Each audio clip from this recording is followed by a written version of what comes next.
I have several 36 by 36 inch canvases that I would like to use for making some large landscape, semi-abstract paintings, and I'll probably do some other things with them as well. But for this first one, I've decided to use a 12 by 12 inch to make sure that I'm happy with the overall design and effect before I use the design on a large canvas. And I started by taking some images that I had found either on the internet or that my daughter had taken. I have a daughter who's a photographer. Actually, both my daughters are photographers. And my oldest daughter took some photos of clouds around the Southwest Phoenix area, and she got some amazing photos. And I love clouds, so I would like this to be overall a kind of a deep tone in the background, and then layered with golden tones down on this end, and some blue clouds, stormy looking clouds coming from the top. And I've decided to use a plum, kind of a grayish plum base for the whole thing that would really make the gold and wheat colors down here kind of pop, and then some blues and grays up this way. So like I said, it'll be kind of a semi-abstract, and yet you'll be able to determine that it's a cloudy scene, and yet very colorful. I want it to be bright and colorful, stormy and yet cheerful looking because of the beautiful colors. So that's the plan, and I'm going to be using my favorite Permanent Patch 101 for texture. I want to add a lot of texture down across this area, in the ground, and probably in the clouds. But to start with, I will put a base coat on of a deep plum color. Now I have about, like I said, 5 images that you don't see on the screen here, but off to the side that aren't good quality photos. I took them and just printed them all on one small sheet, just as a reminder to myself of basic color scheme and layout, and something just as a real basic reference. And somewhere between those 5 scenes, I will come up with the one scene for this particular painting. And then if I'm happy with it, I'll paint it as it is for the large painting. Otherwise, I'll make any changes that I think are necessary. So I'm using Grumbacher acrylic paints. I also use Liquitex. Sometimes I use a little bit of Basic by Liquitex as well. Either that or Gold, and those are all good brands that I've been very happy with. And at this point, I'm not using any special mediums, just the paints themselves. So to get this deep plum that I'll put down as a base coat, I'm using Dioxazine Purple, Ultramarine. I don't have Ultramarine Blue in yet. I may add some of that if I'm not happy with the color. But I have Dioxazine Purple, Payne's Gray, which is one of my favorite colors, and also Prussian Blue. Prussian Blue is one of my favorite colors. It's a very, very deep, deep blue, and yet it has, it's a very pretty tone. The Payne's Gray is something that I use often instead of black, because it's just kind of a toned down version of black. It's much darker than it shows here, and it's softer than black. So I'm starting with those 3, and I'll kind of see if this gives me the look that I want. It's probably bluer than what I'm really going for, so I'll throw in a little more Dioxazine Purple. And this is just the base coat, so I'm not worrying a lot about if it's, it doesn't have to be one exact color either. This has Deep Violet is actually, although the tube is darker than what's called Dioxazine Purple, the Deep Violet is the lighter color. So be aware when you buy paints, you can't always go by what the tube looks like. You would almost, if I were making this, I would reverse the tubes.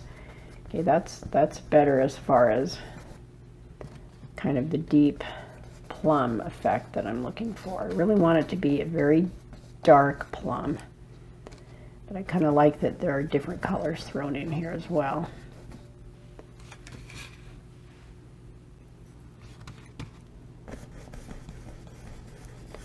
I can put on more coats if I want, and since I'm going to be adding texture over this, I'm not really worrying about if there's heavy paint here and there and some brush strokes. This is all going to be covered up. But I want a nice deep purple to show through underneath it all. So anytime I'm laying down a background, I just work my strokes in all different directions.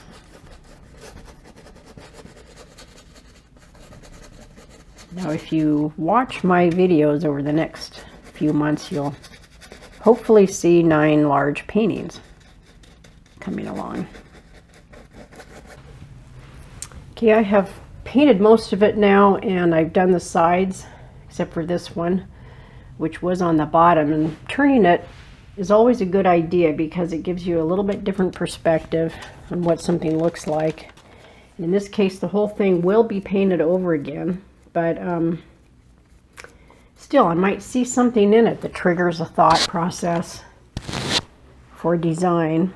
Now, for any of you who are new to watching my videos or new to painting, you might wonder why go through all this trouble for this layer when the whole thing's going to be painted over. And one thing to remember is that with acrylic paints, the more layers that you add, the better, because the more realistic it will look. Even if you're doing abstract, you want a certain depth to it and realism to it. Maybe realism isn't the right word because it's an abstract, but you still want depth to the painting. Now, for an idea on clouds, I created a painting that I called Realistic Southwest Clouds, and I highly recommend that you watch that video, even if that's not the end result that you want, if you want to do this abstract one, just because it gives a very good idea about clouds. And most artists, before they start doing abstracts, they work with realism so that they understand shapes, and all of the same rules apply whether you're doing abstract or realism. You still look for the same balance and design and color and things. Showing on the screen here a photo of my southwest clouds, and you can see that that is a much more realistic type of a painting, and it shows the southwest, typical southwest mountains and the sun shining from behind the clouds. I don't know what kind of an effect I'll end up with this one. It might look like there is sun coming from behind. I'm going to keep that cloud painting in mind because I really like that.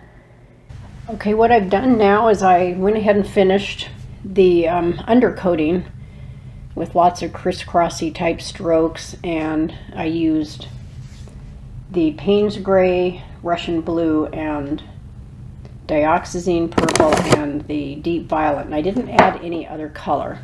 And that ended up coming out really close to what I had in mind. So now what I'm going to do is put in my sky, and I put the tape across there so that my sky will stop right at this point. There's no reason to come down further. And I also do a lot of sewing, and I have my sewing website is craftandfabriclinks.com. And for those of you who like sewing or other types of crafts, you might check that out. I have a lot of free patterns on there. So I have several of these really nice sewing rulers, and they come in very, very handy for my painting as well. Now, I came up with a kind of a different idea. I want these clouds to be light, and I want you to be able to kind of see through them. I'm also keeping in mind the clouds that I did before, but I'm not really sure if I'll go in that direction. I kind of got inspired by another idea. this little mixture here, I'm not sure if it'll work or not. That's why I'm doing this on a small painting before I go to my large painting. What I used is Golden's acrylic glazing liquid. That is the way to thin acrylic paints. Acrylic paint should never have more than about 10% water, because the polymers with the paint, it would be too thin. If you put too much water in acrylic paint, it can crack and actually peel off later. So always make sure you're using proper mediums. Water is okay for just thinning it ever so slightly. You get a different effect when you get your brush wet than when you use a dry brush. But even then, I always dab it off on a paper towel before I actually dip it into the paint. So I have my glazing medium on here. And then to that, you can add acrylic paints, or in this case, I wondered what it would be to add acrylic ink. So we'll just kind of see how it goes here. I'm just kind of laying down a very basic color scheme across the bottom, or strokes. But keeping in mind that it's kind of different. I don't know. Maybe I'm going to need actual paint. I could maybe mix some acrylic ink in it at a later time.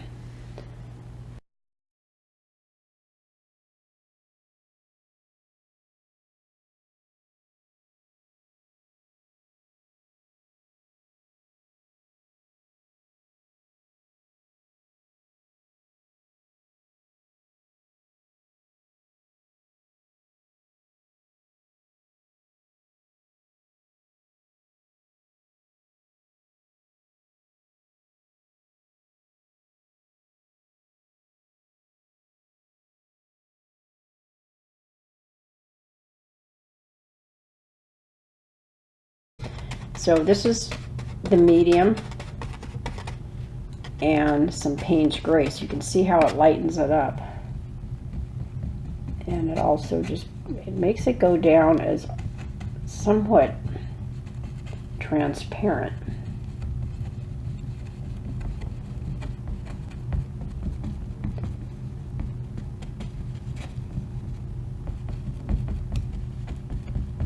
The more layers of this I get, the more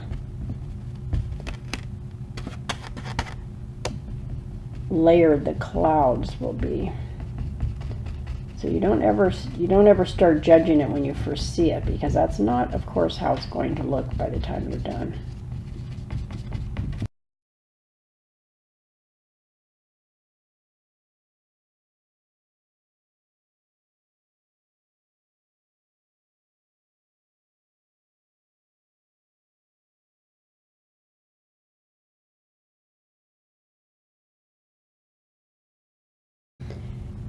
Because it has a dark background, I don't think that means that there's probably not light behind it. So I don't think it'll be highlighted in the type of clouds that are highlighted in white, but I'll still keep that in mind, and I may end up going back and adding just a bit of detail later to that. And of course it depends on what this ends up looking like down here as well.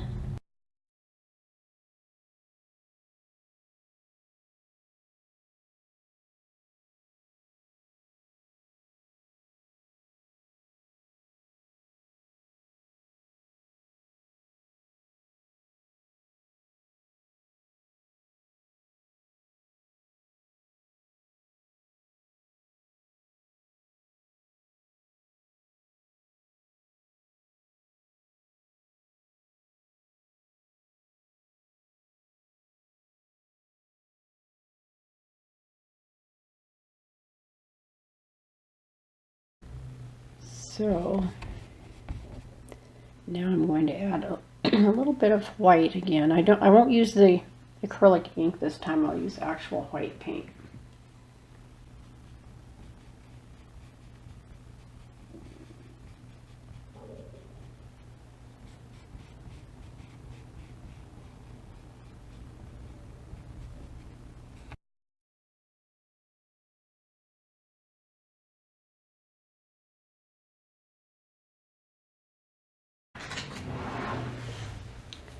sort of soften up some of this area. This is a kind of a different type of a tool, and the paint is still a bit wet. It's kind of like slightly damp. You can come back over. See, that just softens it up so you don't have heavy brush strokes, because these are clouds and they're just wispy clouds. So this isn't really an area where you want a strong brush stroke.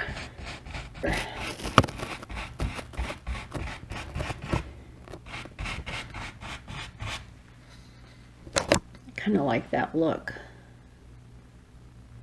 I might just sort of go with that. Not exactly what I had in mind when I first started, but I kind of like this. So I think I will leave that until I have the ground in. And then I'll decide what else I may need to do with that area. So I'll go wash this brush. This is just a brush that you would use for stenciling, but it really is nice for softening up cloudy spaces or anything else. Okay, now I'm going to move on to the next part, which is going to be the ground down here, and then I'm going to go back and do more with the sky. I kind of lost some of what I really liked about the sky before, but it's okay to remove this now and work on the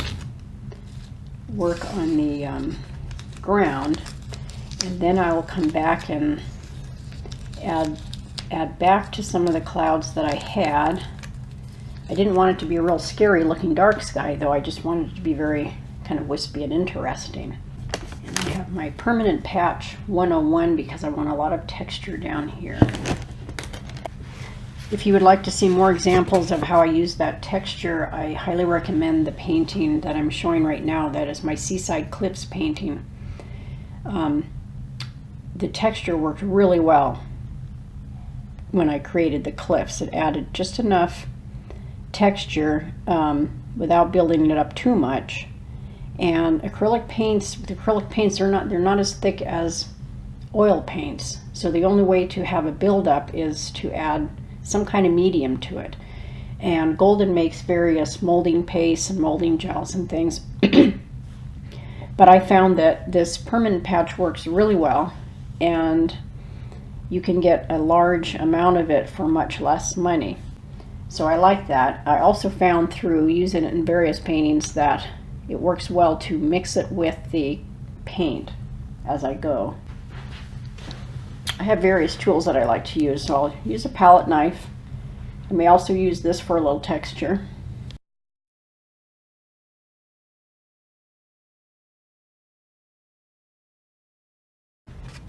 So I'm just going to use this like I would a regular, any kind of a palette knife.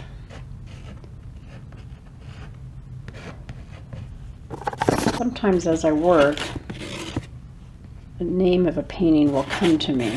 I'll suddenly realize what it is that I'm painting.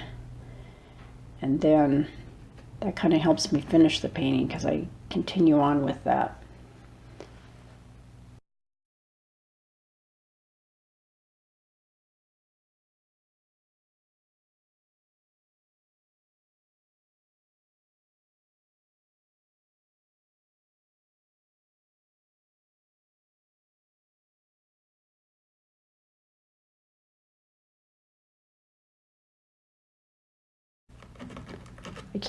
I can't just leave this blank back there. I had the sky come down as if there was going to be a line there, so I do need to have a line of some sort, and then I want that to just kind of merge into something that looks like a bit like ground.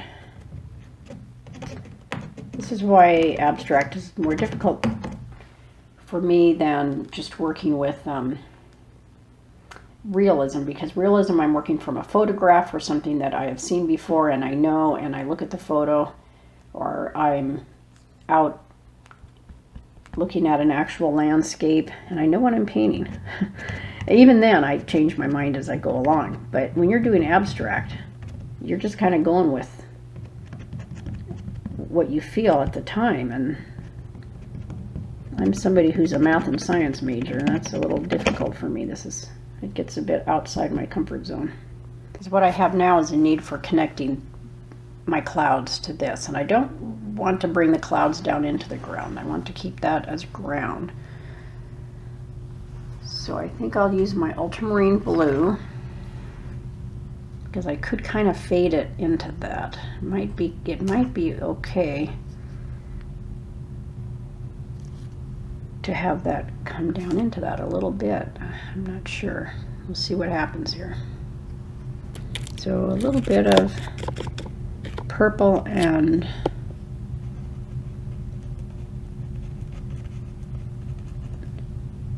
a little bit of purple and ultramarine blue. I can kind of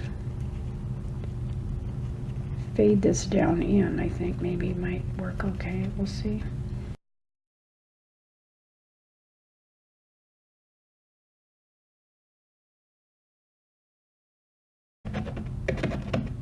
So at this point, I just keep playing with something until I say it's okay.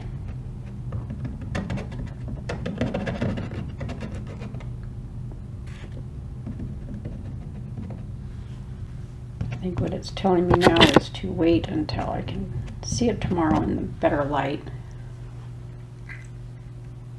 And it's kind of interesting.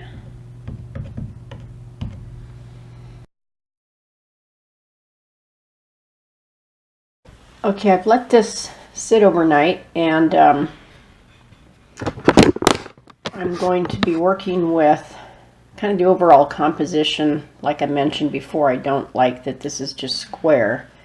I want the eye to be kind of being drawn in this way. And I need to work on the clouds quite a bit more. So at this point, I'm not using the texture. Now I'm going to just go in and start working a bit on the ground, and then I'm going to start working on the sky to change that somewhat. So to kind of help the eye go this way, I'm adding some highlights down here, and then throwing in a little bit more as I go up. Kind of just keep drawing the eye back that way.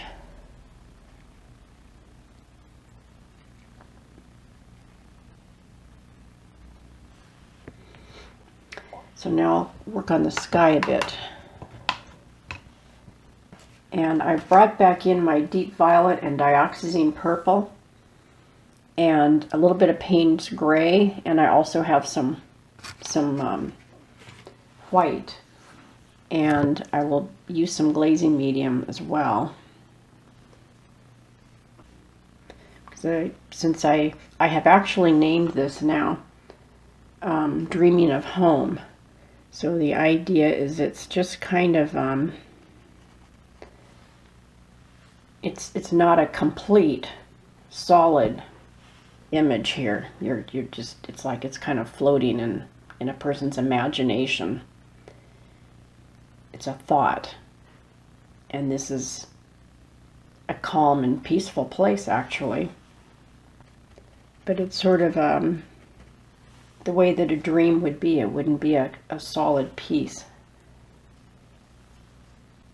So I kind of like how that's coming together. So now I'm going to let that dry, and while that dries, I'll kind of watch it and decide what I want to do next, which is really going to be finishing my clouds, adding more layers, and that's where I will definitely use the glazing medium so that I can add layers that are translucent, and that'll give it a lot of depth without covering up what I have. Okay, at this point my painting is finished. I went back and added a little bit of white highlights to the clouds to kind of amplify the wispiness of them and gives a little bit more dimension to the edges. And all I did is add some titanium white with the glazing medium, the satin glazing medium, and did just a little bit of touch up. I didn't do anything else with it. So now I think it is finished, and I'll watch and see how it does as it dries. And depending on how it looks when it's dried, I may have to touch it up a tiny bit more, but it will still end up looking just the same. So I think I'm overall happy with the composition, and I'll go ahead and turn this into a large 36 by 36 inch painting. And that one, as well as this one, will appear on my website. Thank you for watching.